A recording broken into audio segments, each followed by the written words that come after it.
গোপনে পাপ করলে তিনটা শাস্তি দুনিয়ার জমিনেই আপনার আসবে। গোপনে পাপ এখন বর্তমান সময়ে সবচেয়ে বেশি হয়, আর এই পাপ করার কারণে নবীজি সাল্লাল্লাহু আলাইহি ওয়াসাল্লাম বলছেন তিনটা শাস্তি না দেওয়া পর্যন্ত আল্লাহ তাকে তুলে নেবেন না, আল্লাহ পাক তাকে মরণ দিবেন না। এই তিনটা শাস্তির মধ্যে প্রথম নম্বর রয়েছে আল্লাহ পাক তার চেহারার নূরটা কেড়ে নেবেন, চেহারার সৌন্দর্যটা কেড়ে নেবেন।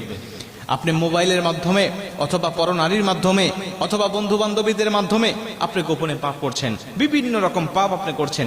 এই পাপ করার কারণে সর্বপ্রথম আপনার চেহারার নূর আপনার নষ্ট হয়ে যাবে। হতে পারেন আপনার কালো, এই কালো চেহারার মধ্যেও নূর থাকলে তাকে সুন্দর দেখা যায়।